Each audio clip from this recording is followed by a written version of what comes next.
G'day and welcome to the Ball Boys AFL Fantasy Podcast. Today we are talking about the big dogs, the midfielders, who are the best value options for your premiums, the guys that are going to start in your team. Let's go!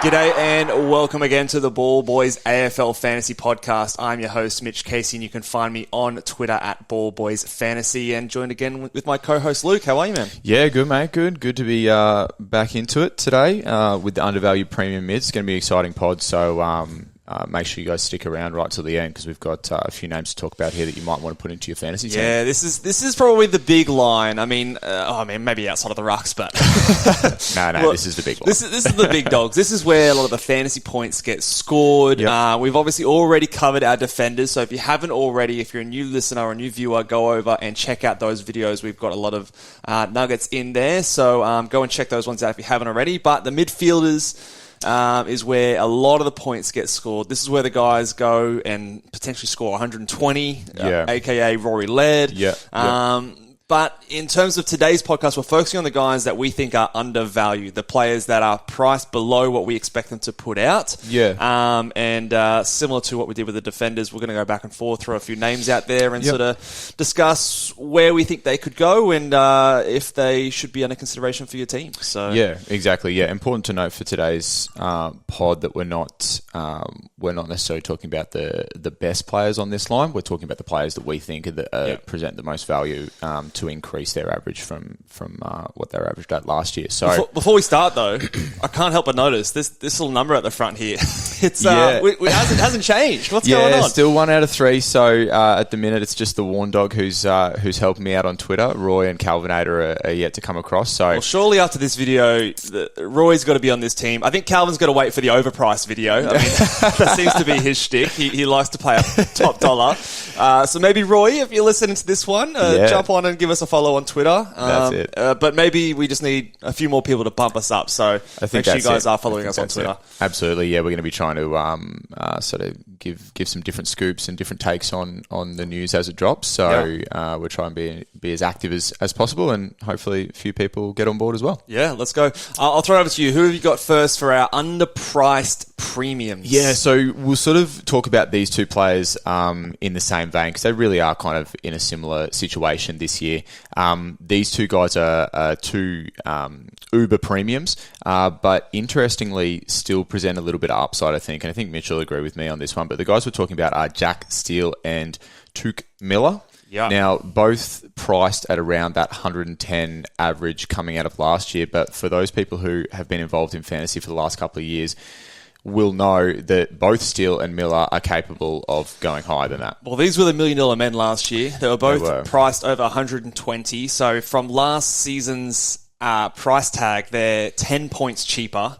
And I think obviously, you know, they're not aging out. They're both 27, middle of their primes. Had a couple of reasons that maybe their average fell. Yeah, that's what I was going to talk about for Steele.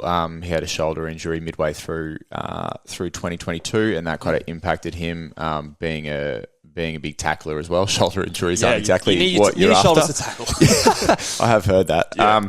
And then with the Tookster, he just kind of started the year a little bit slow. He had a couple of games where he was low on his tackles, which was unusual. I think there was some reporting out there that he also had maybe a shoulder thing or that maybe something not as public. He was kind of carrying it through, you know, being the warrior that he is. And he liked to play with his socks up. He's a warrior for sure. Yeah, so. And I think that if these guys can get back to the highs that they reached in 2021, then that's 10 points of upside, which is just crazy to think for a guy who already averages 110 that you can be sitting here and with reasonable confidence say, hey, this guy could potentially go 10 points better than 110. Yeah. So, you know, if we've been doing some deep diving on the social media platforms and whatnot, and I don't know if you've seen Mitch, but there's a photo of getting around of Jack Steele with the buzz cut.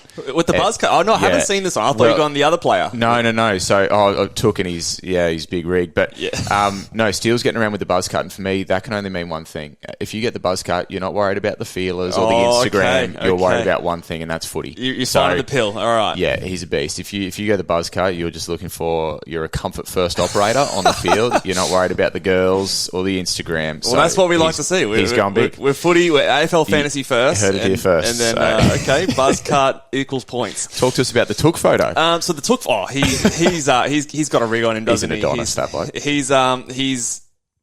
He's been talked as the hardest working player in the AFL. Yeah, for good reason, I reckon. And he's exploded onto the scene last year, obviously, also 2 years ago, he exploded onto the scene as the number one ranked fantasy player.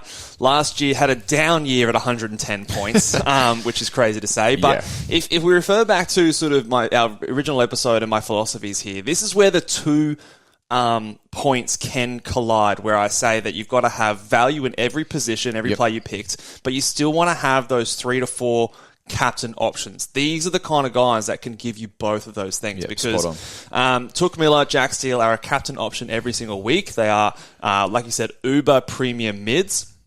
Both players after the bye took average 113 after the bye, and Jack Steele average 115 after the bye, both after their quiet patches at the start of the season with that's with a 65 in there for Steele injury as well, question marks. Yeah, so that 65 he was tagged against Brisbane. The only time I think he's been tagged in the last couple of seasons by the barometer himself. I think I think ran gracious. to him. Lowered his colours if it was the barometer.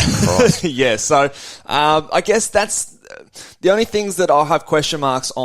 Number one, there's a couple of things with both these players. For Steele, it's the new coach, number one. I don't know if that affects him too much. I think Ross is going to have a man crush on him.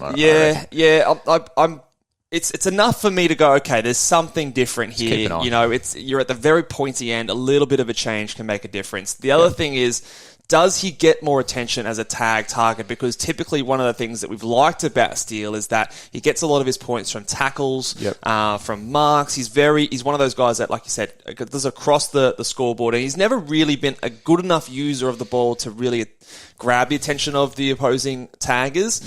Usually it goes to someone like a Sinclair, especially last year, or someone else, maybe a Brad Hill in seasons past.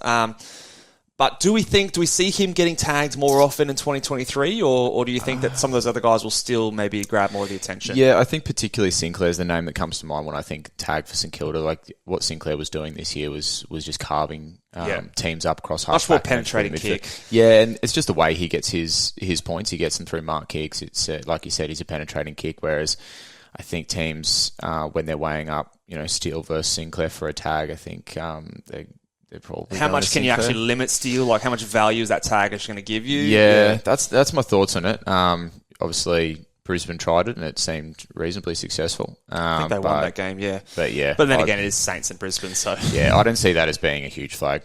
Yeah, okay. I tend to err on that side as well. It is just interesting to sort of note that. But even with that tagged game, like we said, 115 average. And I guess I have less question marks with Took. There's less changes this year. The only other thing that we could maybe flag is that the rise of Noah Anderson, the rise of Matt Rowell. Do they take a bit more ball off him? We're going to talk about...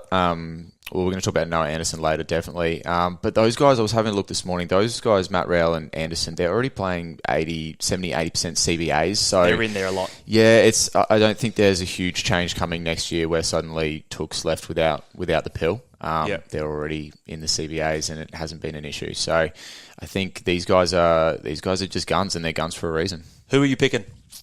Of those two? Well, yeah. Well, first of all, could you have both? Ooh. And second of all, if you had to pick one, who would you go at this stage? I'm probably picking Took at this stage if I had to have one, and I don't think I'm going to go two. I think it just chews too much cash. I agree. And there's other better value options in the mid after you go for this uber premium. Probably Took just because there's less unknowns, but I'll be watching Steele closely with Ross throughout the preseason as well. The thing about Took is he has that round 13 bye. Yeah, okay. So he shares that with Geelong. So as the two teams on that bye round. Yes. So early thinkings for me is still, I think, is to favour that as a tiebreaker. Yeah. But I still probably have Steele going maybe a little bit ahead of him. So whether or not that's enough, I've got him maybe 1 or 2 points ahead of Touk, just because. Yeah, these guys are freaks. Like Jack Steele, 2021, his last 12 games, he averaged 133. Yeah, it's crazy. 12 games, that's no walk in the park. 12 games, half a season. So these guys are freaks, and we expect them to be freaks once again in 2023. All right, let's move on to the next guy. I'm going to group some more players here. I want to talk about the Bulldogs. Doggies. The Doggies. I'm going to start with, I've actually got 3 players here that I think are all value and all underpriced. McRae is obviously probably the most talked about name of the 3, but I also want to talk about Bailey Smith and Marcus Bontempelli. I think all players are underpriced, and I think all 3 are genuine starting options. I actually want to highlight the player that I'm most excited about, and I think on an early stage, this is my pick for the Andrew Brayshaw of 2023. I think Bailey Smith is a genuine starting option for all teams. Good-looking rooster, too. Good-looking rooster. We know that obviously counts for something. The thing I want to highlight here is he's 22 years old. Yep. Okay, so he's still up and coming, crazy, still getting better. Crazy to think it feels like he's been around for a long time. He was part of that super draft with Sam Walsh, I think, was that year or maybe the year before. I can't quite remember, but he is, he's proven it already with super high ceiling. Yep. The start of last year, he averaged 118 in the first 10 games before injury in round 11. And then he was also suspended with the white powder and all that sort of stuff. Needs to lay off the booger sugar and stop headbutting blokes. And so all fantasy coaches would be. So there's a few things here that sort of taint our view and perception of Bailey Smith. And whatever you think of the bloke as a person, but as an AFL fantasy option, he's a genuine gun. Yep. Before the suspension, before the injury, he was playing 92% time on ground. Yep. After the suspension, he was playing 84% time on ground. So what is he? Is he a 90+% guy time on ground? His rig would suggest that he is. Yeah. And from what you've told me in terms of his training regiment, he seems like a guy who goes out there and trains the house down. Yeah. I think that with Josh Dunkley leaving, obviously is why all these Bulldogs are relevant, that he That's what I was averaged. going to ask. What do you think the influence of Dunkley leaving is on Smith? Well, it's the CBAs. So he was last year, I think, behind Marcus Bontempelli, behind Jack McRae at 54% That's CBAs. crazy, yeah. He just missed. I think there was a stat that in the last game of the season caused him to not get forward status. So he was like 0.5% off getting forward status, and he would have been locked in our sides. Yeah, but sure. as a midfielder, if he can take that 54%, Josh Dunkley was in there for 50%. If he can go to 60, 65%, I'm thinking we're looking at a genuine top 8 mid here. He has the potential, this is going to be a very bold statement, but he has the potential to be the number 1 player in AFL fantasy this year. Yeah, I don't think I'd be shocked if that was the case, Mitch, and it'd be a great call from you. He's a good guy to watch as well, and I know that might sound underrated, but you want to pick guys that you enjoy watching, and he just hunts the football. When you watch him play, so hard. You never think, oh man, he's out there just coasting, which is sometimes the opposite of Jack McRae. But he's always out there hunting the footy, and that's what we want, hey? So talk to me about the other 2 as well. So I right now, Bailey Smith is my favourite pick of the Bulldogs because I think he has the highest ceiling. I think he's the youngest of the 3. And I think also he might... This is really swaying my decision, but when I think about players who could really explode, I think he has the highest upside. Jack McRae is probably the most selected player right now of these 3 because of history, right? People tend to look at that, don't they? They tend to look back and find a bit of comfort, I think, in history. Yeah. But I think there is something to be said for Jack McRae. So he's in 2020, he had a Corona Ball 89, which when adjusted, I believe is pretty good, Mitch. I think it was 115 or something like that. And then 2021, 116 he went at. Yep. Both those years he was in the mid to high 70s for CBAs. Last year, CBAs dropped to 64%. Yeah. And there's a lot of commentary out there about Jack McRae, poor bugger. If he's not in the centre bounces, he's on a wing. He drops his head. The head's on a tilt. He's having a sook. There might be a little bit to that, but hopefully with Dunkley moving to the Lions next year, that 64% CBAs goes back up to the high 70s. And I think if he's a high 70s, 80s CBA guy, then you can't see him averaging much less than 110 or 115. Yeah, I think history is definitely something to do with this here. But I do want to also point out he was the highest CBA midfielder of the Bulldogs last year. So he was already up there. Time, don't they? My question is, how much upside is there for a player like McRae versus someone like a Bont and a Bailey Smith? He's also the oldest of the three. Yeah. Now, he's not old by any stretch. He's 27. Yeah. But he kind of, in my eyes, he kind of is what he is. And, and if you're the Bulldogs, like if we remove our fantasy hats from a second here, if you're the Bulldogs, who do you want the ball in the hands of more? Do you want it in the hands of Bont, Smith, or McRae? Like, I know they're all good users. They're different types of players too. So like you said, we've removed our fantasy hat. So McRae is an elite footballer, but he's an elite footballer in a different way to Bont and Smith. So what Bont and Smith do is the stuff that we love watching footy for. They run, they break the lines, they kick goals, those kind of things. But don't sleep on what McRae does in the stoppages. That guy's got lightning hands. He's up there in the maybe not with Clayton Oliver, he's a freak, but he's up there in that category of blokes who are clean below their knees. They dish it out to those runners. So he plays a different role, but I do agree with you in the sense of the way the AFL's going, guys like Bailey Smith are going to be prioritised over guys like Jack McRae. So for the fact that they're within like $5,000 of each other, aren't they? Or I think they're all very close. I'll bring it up here now we actually have the game open. But I think, so Bailey Smith is actually the most expensive. He's $935. McRae is $19,000 cheaper at $916, and Bont is the cheapest at $891,000. So I'm probably still picking Smith for that breakout potential, but if you were to pick McRae, I don't think it's the worst move in the world. I think, is there a room that you could have both? I think that's a genuine option. Maybe, we were talking about Took Miller and Jack Steele. You probably had to pick one out of the two if you're going that way. I think there is a world that you could have maybe a Bailey Smith at M1 and McRae M2. Yeah, maybe if you didn't pick Took or Steele. Yeah, I think that's a genuine option. The other question again here is if you're the opposing team, who are you tagging first as well is the other question. They've also got players like Libba in there, who sometimes he's getting tagged as sort of that first guy to the ball. I don't see that, if you've got Bontempelli around, I don't know why you're tagging Libba. So you think Bont's the first guy they go to? I think so, but then perhaps the fact that Bont can go forward and kill you as well maybe negates that tag a little bit. Maybe teams see that and think, we won't tag Bont because he can go forward and kill us.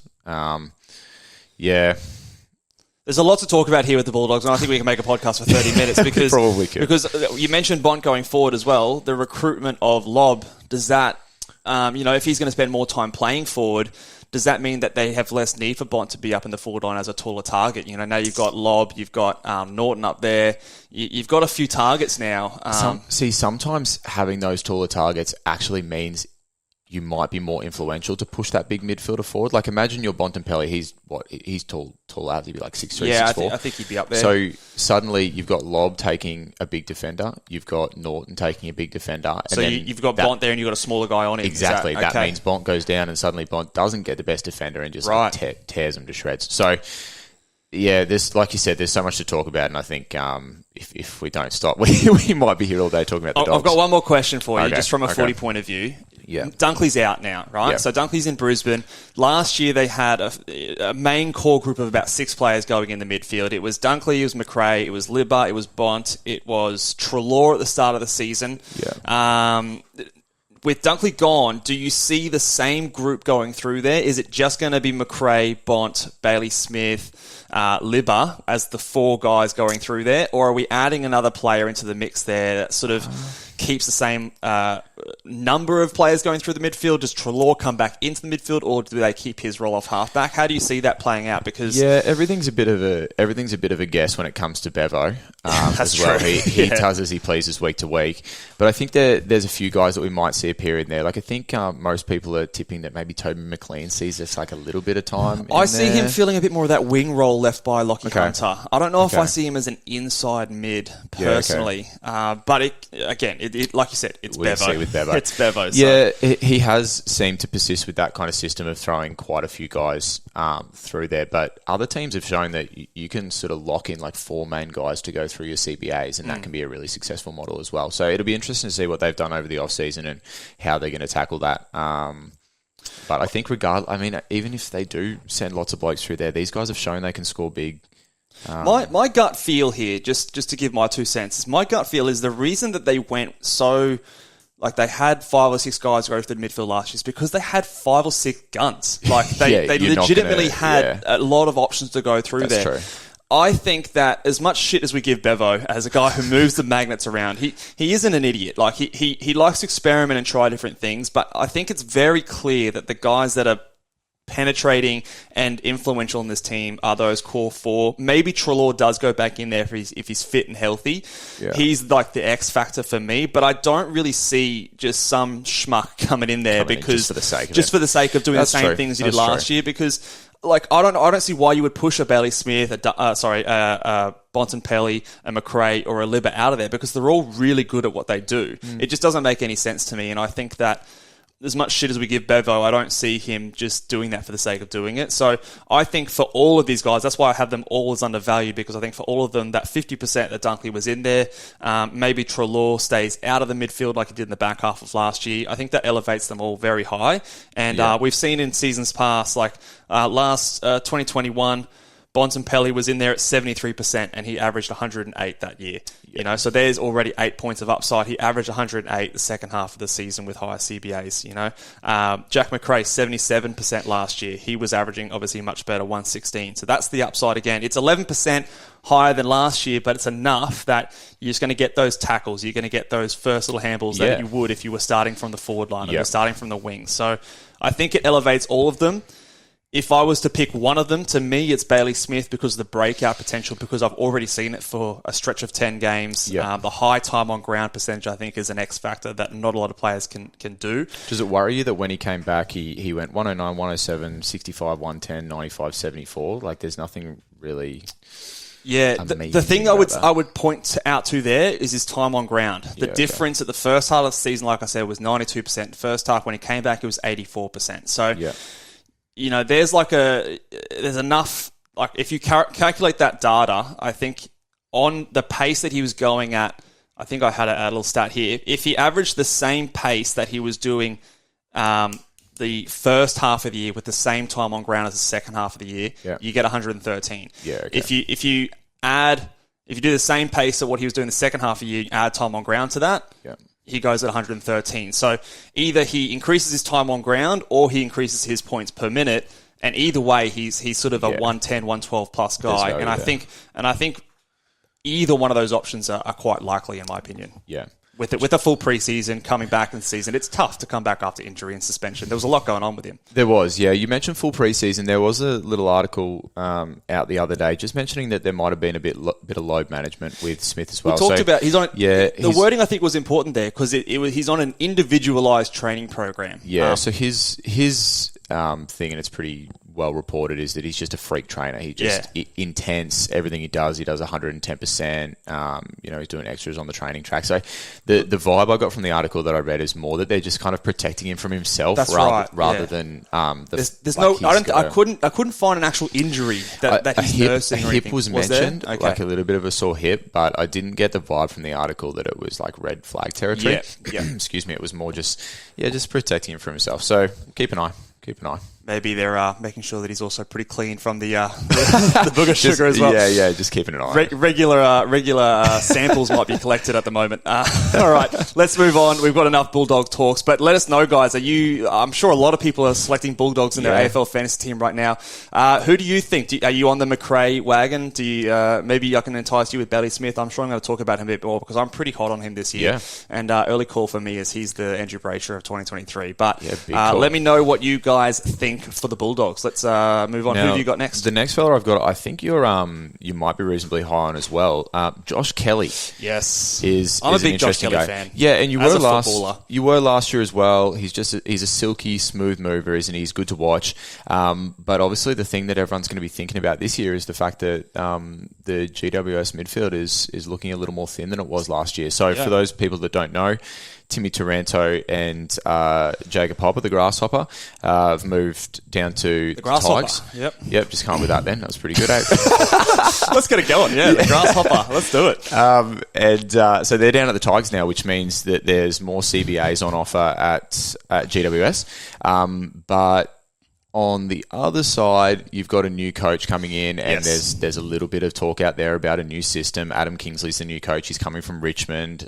So people tend to look at that Richmond system and think it's not good for fantasy. So there's a couple of things at play here. So what do you got to say about Josh Kelly, Mitch? So, well, first of all, Josh Kelly's a gun. I'll just leave with good that. Assessment, mate. Very good assessment. And that's it. So move on. But anyway, I started with him last year. He's a guy that in seasons past, he's been the number one AFL fantasy producer. He has, in the past, carried the injury-prone label, but I think, at least in my eyes, he shred that label with 21 games in both of the last 2 seasons. 3 seasons prior to that was 15, 14, and 14. So in the season in 2019, he led the AFL fantasy in scoring with 116 points. So he has that upside. The thing for me is that his role has been a bit all over the place in terms of the last couple of seasons. He's been bevoed a little bit, and he kind of falls victim of he's too good at too many things, if that makes sense. No, from a purely footy perspective, he's such an elite user of the footy that I think the coaching panel in years gone by have just had this notion, we have to have this guy on the outside. We have to have this guy using the footy. We have to have him in positions where we can find him in open space. But if you watch Josh Kelly play, I think his inside stuff is underrated. He's so good inside. He's an inside jet. And people, I think, people don't recognise that because he's slight of frame. Yeah. So they think, he can't be like a bullocking mid. You don't have to be a big bloke to be good on the inside, and he's probably an example of that. I think if I compare the Bulldogs, which we just talked about, and the Giants, I think they kind of fall into that same category of they've got so many good players that they can roll through there that it's kind of, okay, who can go outside, who can go inside? All right, Tim Taranto, he's decent outside, but he's probably better in there tackling, getting that first ball. Hopper, purely inside kind of a player. Cornelio, maybe a little bit better inside than outside, can do a little bit of both. Tom Green, purely inside kind of a player. So because they've got a lot of inside bulls, I think Josh Kelly, just through necessity, is that guy that sort of has gone out. But when he's in there, when he's in the guts and getting CBAs, he is someone that benefits in terms of his scoring. The fact that in 2022 and 2021 he's averaged sort of around that 102, 103 mark with less than 50% CBAs is pretty good. I don't think you'll find many midfielders in the comp that have less than 50% CBAs but average over 100. So you bump that number up to even like 60, 70%. I'll give you some stats on that right now. Please. So in games where he averaged over 40% CBAs, not a high bar, 105 average. See, in games over 60% CBAs, 110. So, it's not like he's a guy that needs to be in there 80% of the time. 60%, you've got 110 average there. Priced at, did we mention his price? He's priced at 101.6, so $8.99, just 1K under that 900K mark. So he's down near that Bontempelli territory. I guess the question is, well, first of all, what's the coach going to do? Is he going to get him in the guts? Yeah, who's your starting GWS midfield? If you're Adam Kingsley, who's starting in the guts? Well, I think Tom Green's in there. I think he's the future for them. Clearance ball. I think you're going to see Cornelio in there. Yeah. I think Josh Kelly's in there as well as maybe a Perryman is another guy that I see rolling through there. Yeah. I don't know what they're going to do with a player like Lockie Ash. A player like Callan Ward is another one that you've seen in there at times. Yeah. But I think, and then there's the other young guy. I'm just blanking on the name at the moment. I think he was their draft pick last year. I'll maybe look him up in a second. Yeah, and what do you like? I think Lockie Whitfield is probably more in that like half back wing mold. I think he's outside. He's not really in there. Yeah, that's it. And I think if you're kind of Adam Kingsley and you're thinking, okay, who are we going to get mid-time into? It's got to be Josh Kelly. Like, open your eyes, to be honest. The guy's a gun, and he's a gun inside, outside. And even if you play him at CBAs, that doesn't mean he's not going to go and win outside ball. He's a freak runner as well. He can do both. I think he was third in their time trial the other day. For me, that's just a no-brainer. You put your best players around the ball to start, and he's one of their best players. So he was 47% last year at CBAs. If that bumps up to 60%, which I don't see a reason why it shouldn't. Yeah. he has a legitimate chance of going 110 plus. Mate, if the elite midfielders go at like 80% CBAs, if he went at 80% CBAs, he'd be going 120 plus. Yeah.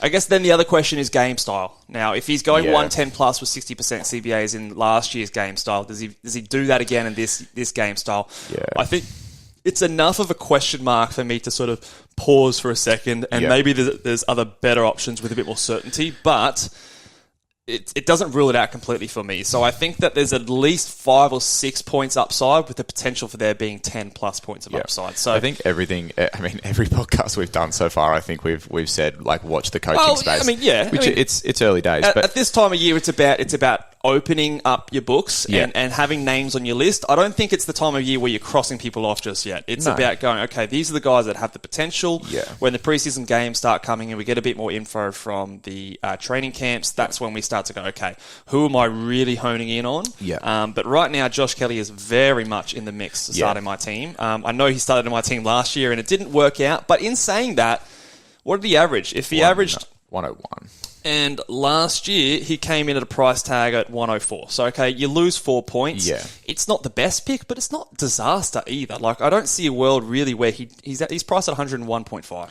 Is he going under 100? Less than that. No. Like, no. I think he's going to be, at worst, he's going to be just an average pick with the potential of being a great pick. So that's why I think he's a really good player. I agree with everything you've said there, Mitch. Now, do you want to talk the next person on your list? I think I might have tried to jump the gun there. Let's go on to the next guy here. Yep. I'm actually not sure if you will have this guy on your list, and I'm surprised he's on my list because I think I talked to him about it as a player that I didn't like in a previous podcast. But Darcy Parish is the next guy on my list. Guy on my list, but okay. I got burnt by him last year. I think you did. So tell us about your Darcy Parish experience last year. Looking back at the scoring, so he went 131, 87, 146, 119, and I was sitting there on a Friday night and I was thinking, ooh, that's juicy. Like that's the stuff I need in my team. Run. And so I had the trade option there where it was either bring in Parish or bring in Merritt at the same time. I'll set the scene up as well. Round 13, coming off his bye, so perfect time to trade in a round 12 bye player. Oh, and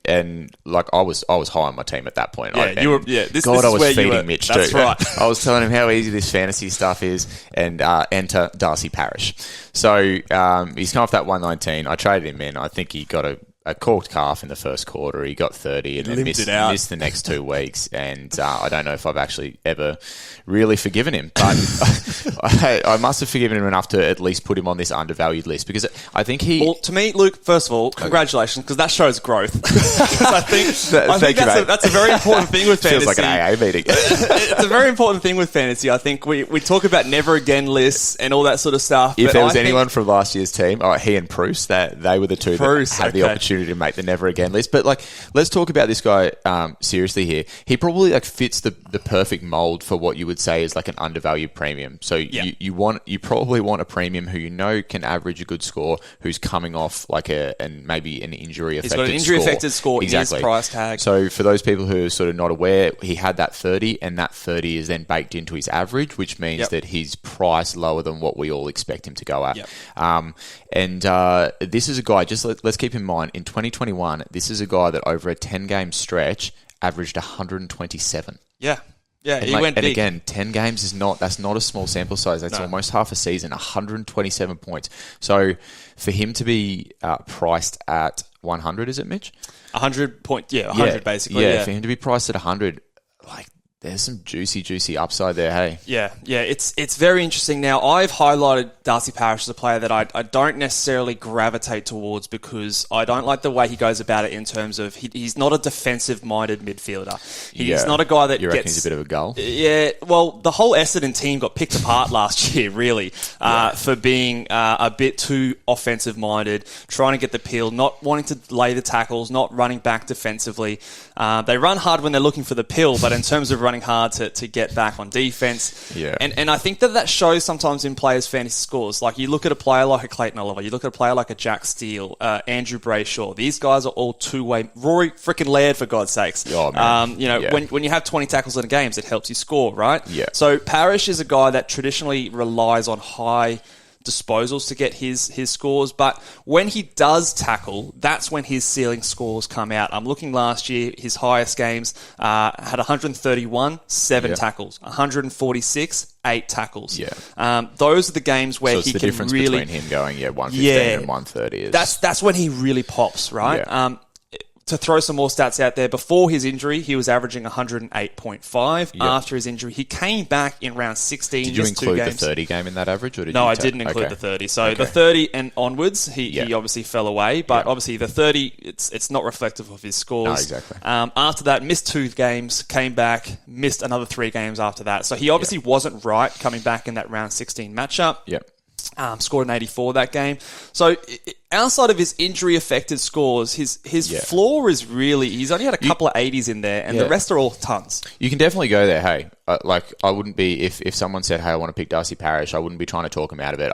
I'm not personally going to pick Darcy Parish, but that's...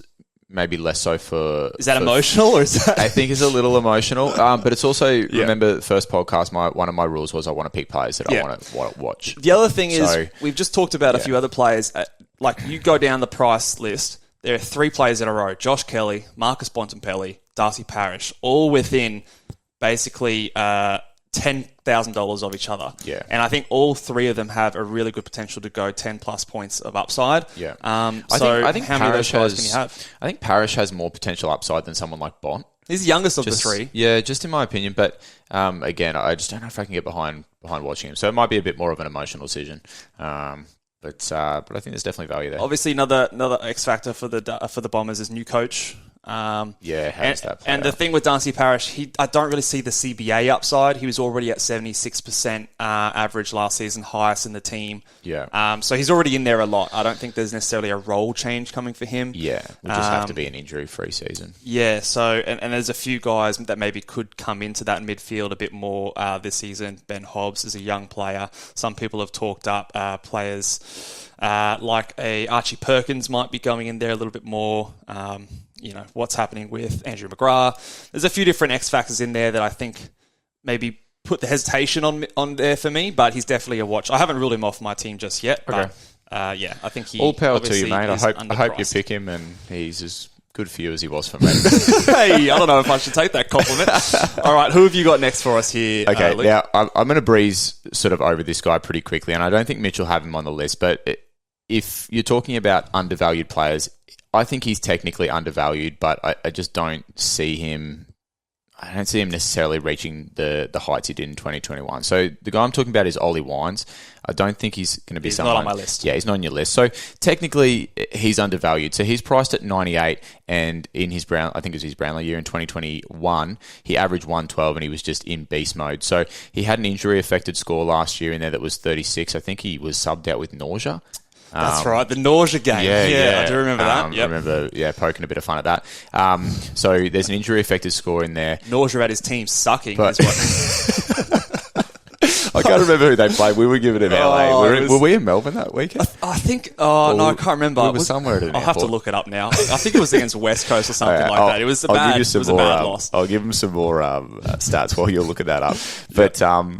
the reason he's undervalued, but the reason you're not going anywhere near him, I don't think, is he's had 2 knee surgeries in the last 12 months. He's had a slow start to this preseason. He hasn't been training with the main group for the skills session. So while there technically is an element of undervalued there, because we know what he can do at his best, it's just not one that you're going near. And especially with some of the other Port Adelaide guys that we'll talk about in coming podcasts. You've got like Rosie, Butters, all these guys who are going to be running through the midfield. I think Ollie Wines is kind of, I think he's seen his best footy. But technically, I guess, undervalued if you look at it from that perspective. From a historical point of view, he's obviously put up the ceiling before, so I think that...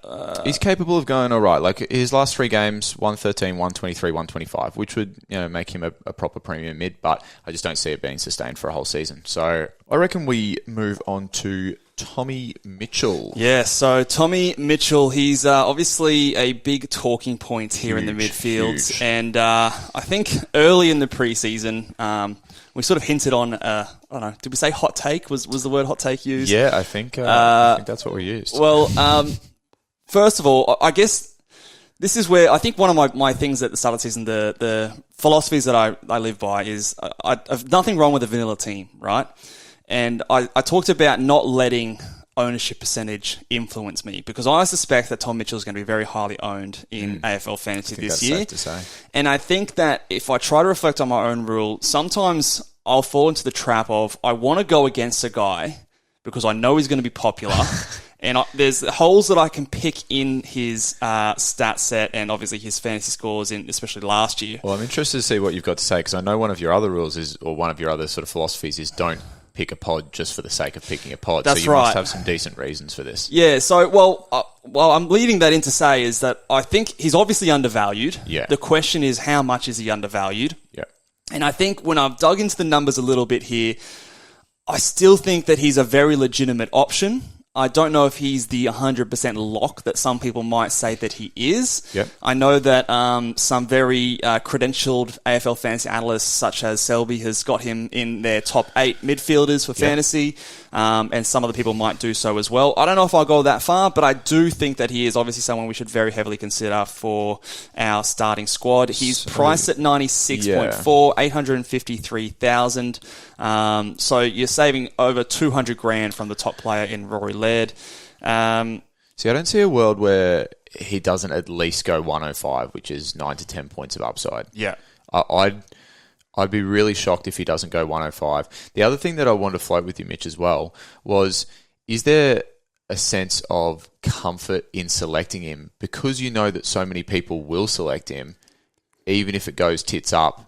You know you're not going to be hurt massively in the rankings. There is a little bit of that, but on the flip side, again, I guess it depends on how you want to play it. Do you want to be bold and really shoot for the top and distinguish yourselves? Because if we have a look at some strategies in the past that have worked for the overall ranked winners, so last year Matty Mottram went against the Gawn and Grundy starting ruck combo. He started a Team English. He started a Braden Pruitt. I think he had Grundy in there, but traded him out very early, and that worked really well for him. So.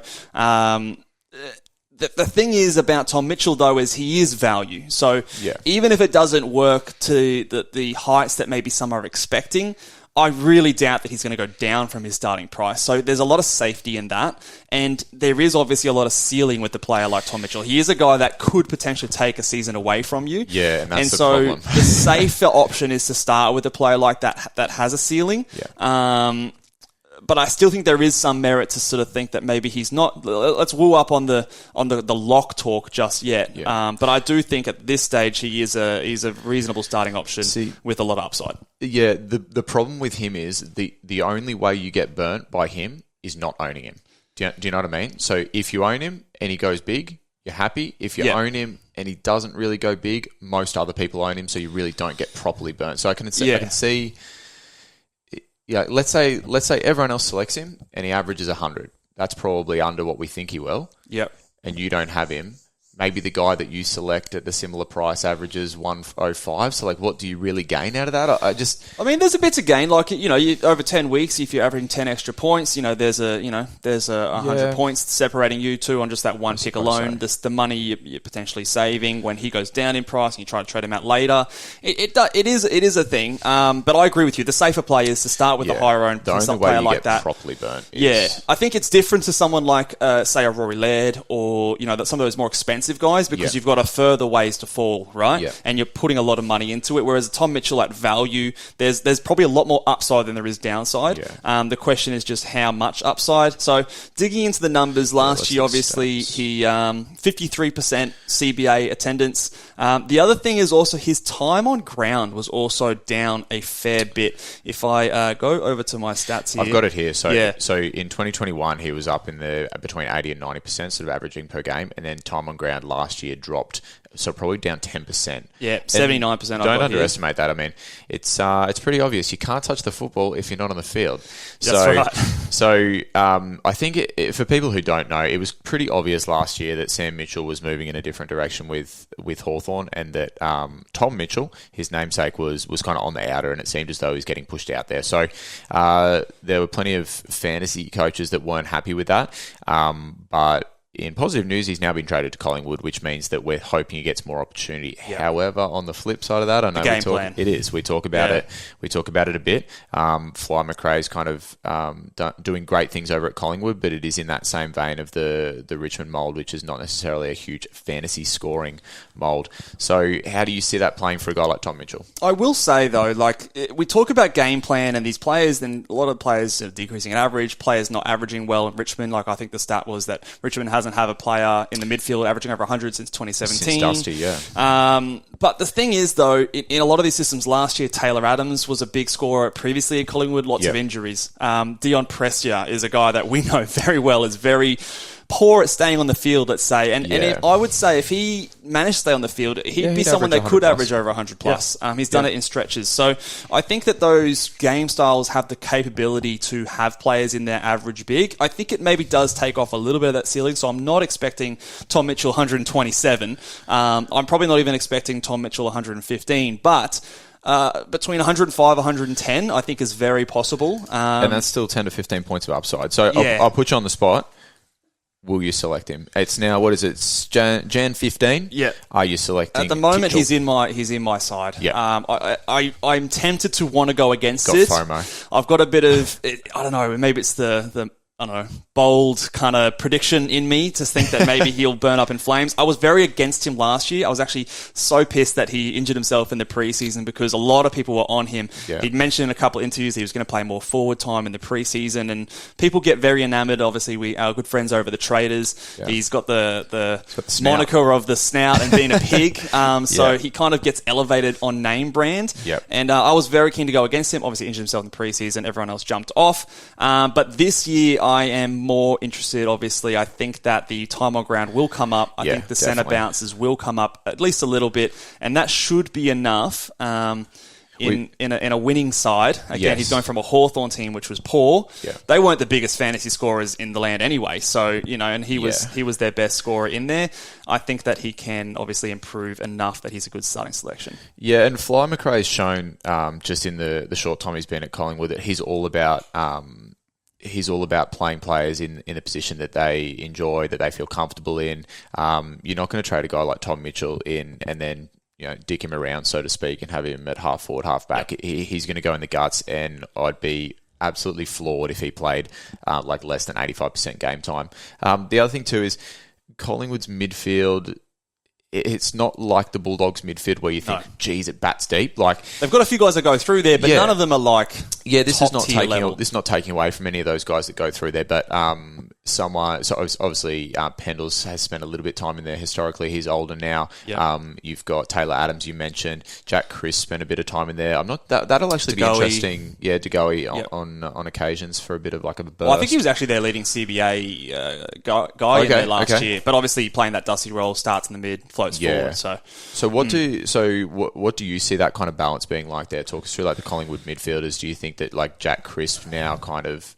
Well, I think their main three in there are going to be Taylor Adams when he's on the field. Yeah. Okay, and that's obviously we've got to put a little asterisk there. Yeah. I think that Degoe will still be in there a lot. Yeah. And I think Tom Mitchell. Those are going to be their big three, I believe. I think you'll see players like Crisp in there as well, but you're also going to see players like Jamie Elliott sometimes pops his head in there. Yeah, maybe Dacos. Pendlebury, I'm expecting to still be in there a little bit, but again, kind of like we saw at the start of last year, playing a little bit behind the ball a bit more. He's that older guy. He's 35. Like, he's done well to keep it going, but obviously when you get a player like Tom Mitchell, it helps. There are a few guys. How much does Dacos go in there? I think early reports is he's playing exclusively as a defender at the moment. So I do think that he's going to be top 3, if not top 2, in terms of centre bounce usage.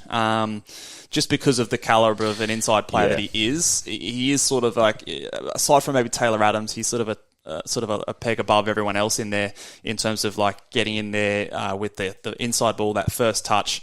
I think he'll do just fine in a system that really relies on that to get the ball moving forward. So I think there's zero downside or risk in picking Tom Mitchell. There's a lot of upside.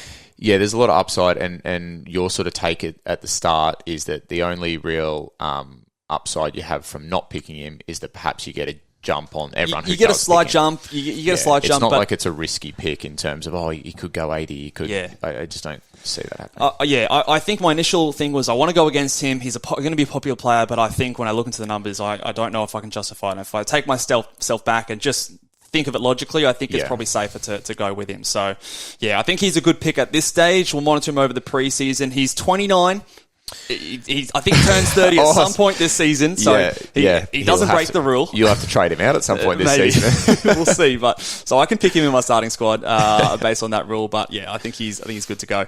Let's move on to the next player. I think we're up to you now. Are we up to you? Well, anyway, let's throw me your next guy. Yeah, so I know you want to talk about a couple of kangaroos, but before we do that, if you wouldn't mind talking about a Gold Coast son, Noah Anderson. Okay, he is on a few people's lips early in the preseason. So what are your thoughts on him? He's on my list here. He is underpriced. I think there's a little bit of value there, and I can see a trend that kind of warms my heart a little bit. I'll talk about that in a bit. But Noah Anderson obviously played a bit of midfield time last year, quite a bit of midfield time, and he and Matt Rowell, I think they're best mates. I think they were drafted together, best pals, and now they're enjoying some time in the Gold Coast Suns midfield together as well. So, in terms of statistics, over the last 3 years, Noah Anderson's CBAs have increased kind of periodically. So I think 3 years ago, it's around that 40%, jumps up to sort of around 50%, and then another 10% jump last time. So if we kind of continue that trend into next year,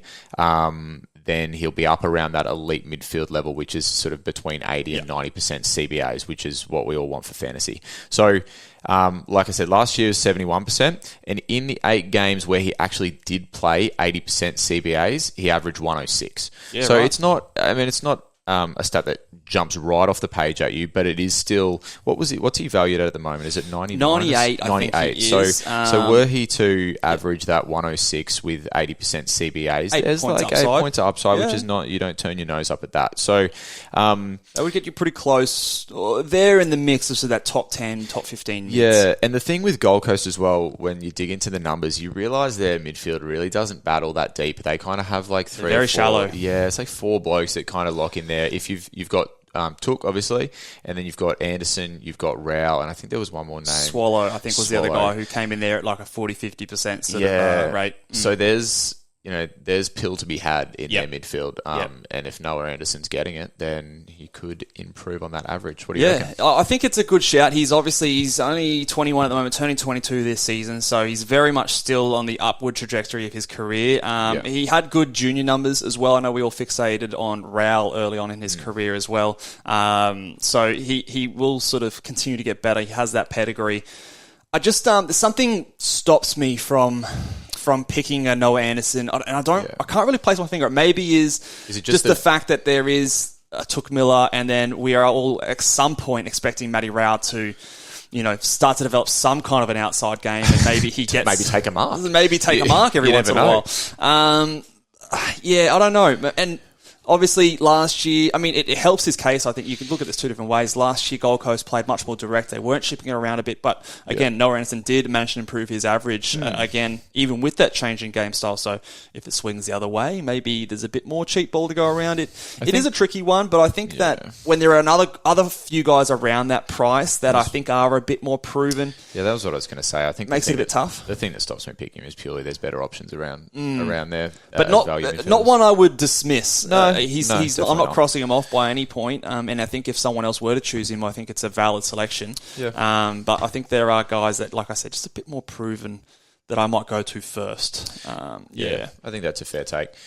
Let's finish it off maybe with some of these Ruse boys. We're going to highlight 2 guys here. I'm probably more interested in one, but we'll highlight both of them, Jai Simpkin and Luke Davies-Uniacke. Is it Uniacke or Uniacke? I don't know. LDU. Have a guess and give it a go. That's what I do. LDU and Jai Simpkin. Now, I think before last season, I think we're all pretty onto Jai Simpkin. He's shown a good pedigree in the past. I think from memory, he pretty much put up the exact same average last last year as the year before. Just double check that. Yeah, literally 95.5 both of the last 2 seasons. Yep. So we were expecting a jump forward last year. Some people were, but we got more of the same. In both instances, LDU and Jai Simpkin, they did a lot better post-bye. But it really is LDU that has me pretty excited. He's priced at 93,824, so he's the cheapest player we're going to talk on today's podcast. Yep. And after the bye, he had a slight uptick in CBAs, went 82% and averaged 106 in this time, so sort of matched that Noah Anderson type. And with that 106, do you recall whether that was high scores, low scores, or was that pretty... There was some ceiling scores there. There was a game that he was tagged. Okay. So I think there was, if I just pull up his stats now, he was someone that, I think he was tagged one game. Simpkin got tagged another game. But there was some, I think his ceiling score was 145, if memory serves me correctly. Which is not too bad. I didn't do too much digging into the Roo boys. Just maybe it's... bit biased. Let me take you through some scores. Actually, I've got them up here now. I just don't get excited for the Roo. No, they're hard to get excited. But again, new coach. Excite me with some stats, Mitch. First game after the bye, I think this was the tag game. It was the 64, but then he goes on a run of 127, 145, 108, 113. Has another 68 in there. I can't remember if that was a tag as well, but then backs it up 3 weeks after 111, 129, and 90. So that's two low scores in there, and he still manages to average across those 10 games. No, that's got me 106. Excited. However, 23 years old. 23 years old, which fits your bill. But let's talk about the report coming out of the Roos that a lot of people have been referencing. Yes. So this is another wording I want to discuss. Yeah. I think the wording was he's working on his forward craft. Is that the wording? Am I correct on that? That was the wording. To me, I want to distinguish that from being different to training with the forwards and like playing more forward time, because I think that's AFL buzzwords. Do you know what I mean? Like sometimes I think that is this going to be something that changes his role, or is it something that he's going to just simply try and add to his game as the role that he's already been in? Yeah, he could just become the guy for the Roos that starts in all the CBAs that we want him to and just runs forward. And so that could be why he's working on his forward craft. So there's probably, when you get that kind of vague wording on those reports, then it's just like a wait and see. It's not enough to rule him off my list. I'm still very much watching him in the preseason. And I don't know, I know they've got a few young kids, but between Simpkin and LDU, these are two midfielders that I think have, these should be in their target as developing as midfielders for the future. I think that in a good side, these can be two midfielders of a premiership team.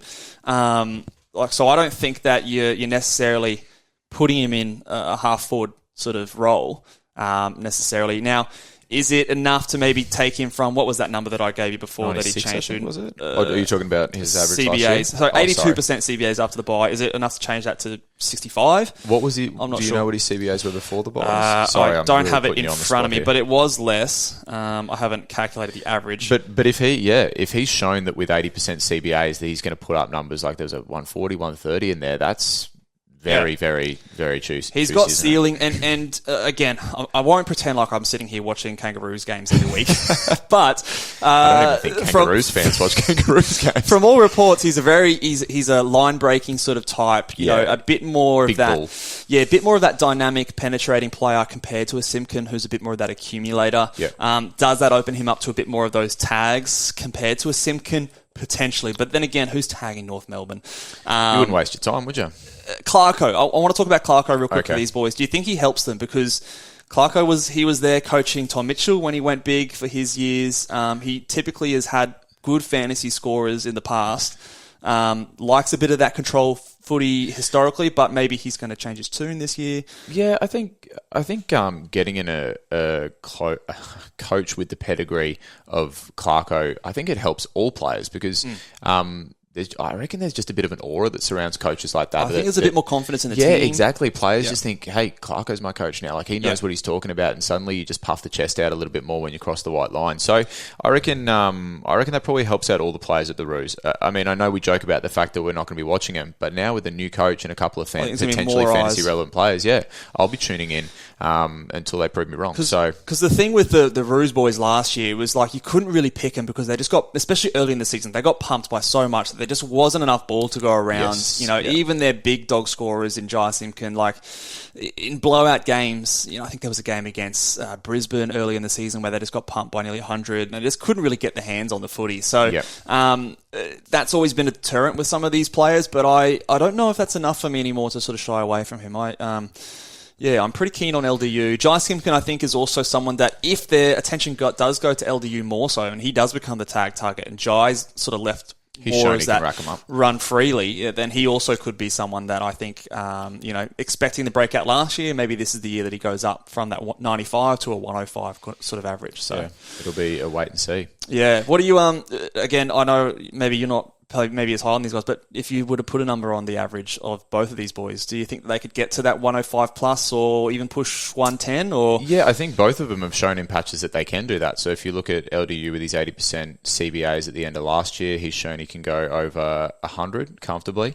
And then Simpkin, was it at the end of 2021 that Simpkin? He had a big stretch, yeah. Had a stretch. And the last year too, he did average 102 after the buys. That included a tag game where he scored 52, 80% CBAs. So okay, put it this way, it wouldn't shock me either way. If they just went back to averaging what they did last year, I wouldn't be shocked. If they went and averaged 105, I also wouldn't be shocked by it. I personally think both over 100, but I think LDU has a higher ceiling, and I think that him also being the cheaper of the two players, I think he's a very serious consideration for my team at the moment as maybe that M4, M5, depending on how you structure your side. But especially with the ceiling, 145 he's shown in a poor side. I think that he could be a big winner. It'd be weird to see a couple of Roo boys in the team, but good as well. Yeah, it would. I think that wraps it up for my list. Do you have someone else you want to throw in there? I've got one more thing to throw at you. It's not necessarily part of my list, but it's just a bit of a left field take. All right, lay it on me. Yeah, and just bear with me here. So, okay. If Jaden Short plays... hear me out. So, if Jaden Short plays as a defender at Richmond all year, just answer me yes or no, will he be a top 6 defender in the comp? Yes. Okay, yes. So there's the first part. Yep. Okay. So we know at the moment he doesn't have DPP. He's a midfielder. He's a mid only. Okay. So at the moment, he's what I would call well undervalued if he's playing in a defensive role. Based on that role. Okay. So is there a world, and before you answer, I want to give you some stats as well, but is there a world where you pick Jaden Short at the start of the year as a midfielder, anticipating that he plays as a defender and averages something like what Doherty does, but the problem is if you don't pick him as a midfielder to start and you try and bring him in as... Exactly. Already. So hear this. So last year, in the first 7 games where he played predominantly defence and didn't have CBAs, okay, he averaged 109 with scores of 131, 125, 127 and 123. Yep. So that, to put that in context, that makes him the second best defender, only a point behind Doherty on average. Correct. If he were to go on and average 109 as a defender. Yep. So do you sort of see where I'm going here? It's kind of a weird one. It's like, if you know he's going to be in your team by the end of the year as a defender and you wait to bring him in, his value he's already gotten away from you. Exactly. Yeah. But then is there room to bring him in as a midfielder? It's a weird kind of take, but I just don't know how to think about it. It's a bit atypical because normally when you pose this question, you think, okay, they're going to play, they're moving from the midfield to defence. Yeah. Usually you would think that drops their scores. Yeah. Okay. So usually the short answer to this one, it's a very quick no. It's yes. like, okay, well, you might as well just wait for 6 rounds. You're probably going to get them cheaper and just grab when they get DP, if they get DPP. Yeah. In Jaden Short's case, we've seen from last year that he probably scores a bit better in that half-back role. Yeah. To me, you reference a lot of scores there and they're very impressive, but I still think that the sample size is not big enough for me to just guarantee that, okay, if he's going to play defence, he's a 108, 110 guy. I think that he has had seasons before where he, in that defensive role, has been a 93, 94 kind of a guy. And that's it. When you look into his stats historically, I don't actually think there's been a season where he's averaged over 100. Definitely correct me if I'm wrong there. So when I looked into that, you go, ooh, hang on a sec. But he has shown just a little taste at the start of last year that if he's getting the kickouts and he's playing defence, he can go big. So it will just be he's going to be a watch for me definitely this year because it'll just be interesting to see where he plays, how the DPP plays out. That was just like a little kind of scoop. Not something that I think I'll be going with, but just like I think we've had a couple of questions from some viewers about Jayden Short and if that was a possibility. At the moment, I still say no, because I think that even with Jayden Short and from a Richmond fan as well point of view, like he does get moved around a bit. Like I know he was moved into the midfield last year, but he also at stretches played forward. So it wasn't like he was just okay midfield, lock it in. So even with Timmy T coming in, the grasshopper coming in as we coined him, I think that it's not 100% guaranteed that he moves back to that half-back role, and it's not 100% guaranteed that he's going to have the monopoly on the kicks that he did at the start of the season with Vlausten. Maybe back there as well. I can't remember if Vlausten missed time at the start of the year, but he definitely might have.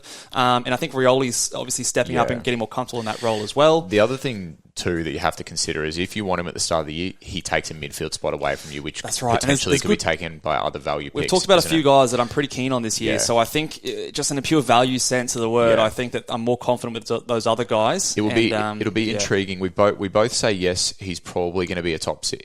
We think he might be a top 6 defender at the end of the year. It will be intriguing to see how people get him in if that's the case. Yeah, I still have him maybe towards that 5 or 6 spot though. Okay. I don't think I see. So you got Doc, say if I put Short in there, I put him in over Dacos. Dawson.